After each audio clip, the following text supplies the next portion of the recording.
AIMIM के अध्यक्ष असदुद्दीन ओवैसी ने इजराइल हमास युद्ध पर भारत के रुख को लेकर नाराजगी जताई है। उन्होंने कहा कि फिलिस्तीनियों के साथ खड़े होने का दावा किया गया और इजराइल पर भी उन्होंने कई गंभीर आरोप लगाए। हैदराबाद में एक जनसभा को संबोधित करते हुए ओवैसी ने इजराइल के प्रधानमंत्री बेंजामिन नेतन्याहू पर निशाना साधा। उन्होंने इजराइल पर फिलिस्तीनियों पर जुल्म करने का आरोप लगाया। वहीं भारत सरकार के रुख पर भी सवाल खड़े कर दिए। वो कौन लोगों को 21 लाख में से 10 लाख लोग बेघर हो चुके हैं। वो शैतान नेतन्याहू जालिम है, वार क्रिमिनल है, वो जो धकेल रहा है फलस्तीनियों को। असदुद्दीन ओवैसी ने बिना नाम लिए उत्तर प्रदेश के मुख्यमंत्री योगी आदित्यनाथ पर भी निशाना साधा। उन्होंने आरोप लगाया कि यूपी में फिलिस्तीन का नाम लेने वालों पर मुकदमा दर्ज किया जाएगा। वहीं ओवैसी ने फिलिस्तीन का खुले मंच से समर्थन कर सीएम योगी को चेतावनी भी दी।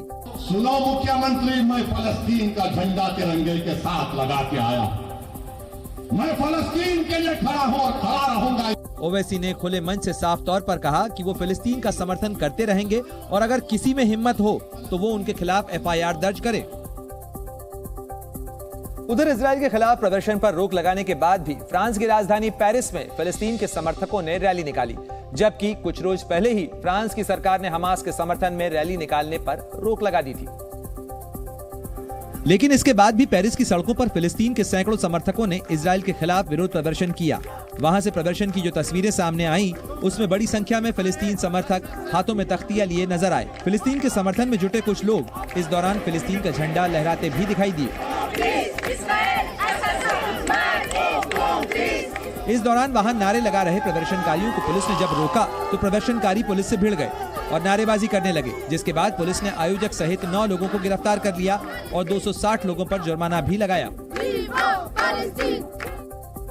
सिर्फ फ्रांस ही नहीं, इजराइल की जवाबी कार्रवाई के बीच दुनिया भर के कई देशों में हमास आतंकियों के समर्थन करने वालों की बाढ़ आ गई। विदेशों में बसे फलस्तीनी समर्थक गाजा पर इजराइल के हमलों को रोकने की पूरी कोशिश कर रहे हैं। और प्रदर्शन की एक तस्वीर लंदन से भी सामने आई। लंदन के ट्राफल्गर स्क्वायर में जुटे फिलिस्तीन समर्थकों ने गाजा पट्टी में इजराइल की सैन्य कार्रवाई को खत्म करने की मांग करते हुए मार्च निकाला, लेकिन इस दौरान उनकी पुलिस से झड़प हो गई। फिलिस्तीन का झंडा और फ्री फिलिस्तीन की तख्ती उठाई ये भीड़ ब्रिटेन के प्रधानमंत्री ऋषि सुनक के विरोध में भी नारेबाजी करती रही।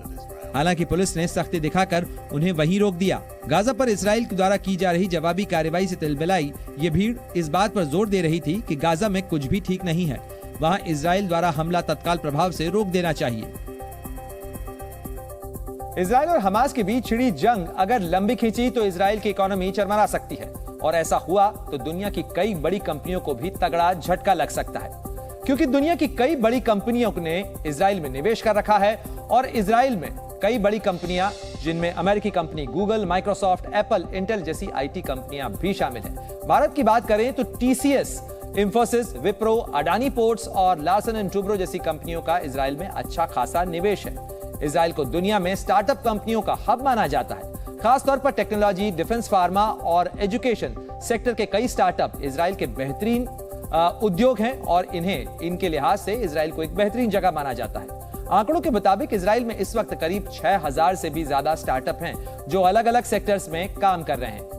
इजराइल डायमंड, पेट्रोलियम प्रोडक्ट्स और फार्मास्यूटिकल्स और मेडिकल उपकरणों के एक्सपोर्ट के लिहाज से भी अहम माना जाता है। साथ ही computer, hardware, software, chemicals, textiles के साथ साथ हथियार और डिफेंस उपकरणों का भी एक बड़ा निर्यातक देश है। ऐसे में अगर युद्ध लंबा खिंचा तो इजराइल के हालात बिगड़ सकते हैं, जिसका सीधा असर निवेश और इकोनॉमी पर पड़ना तय है। दिल्ली NCR में आज भूकंप के झटके महसूस किए गए। शाम करीब 4:08 पर आए इस भूकंप की तीव्रता 3.1 मापी गई।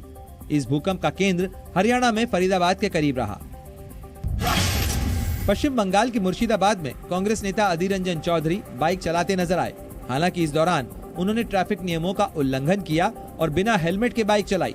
सोशल मीडिया पर यह वीडियो अब तेजी से वायरल हो रहा है।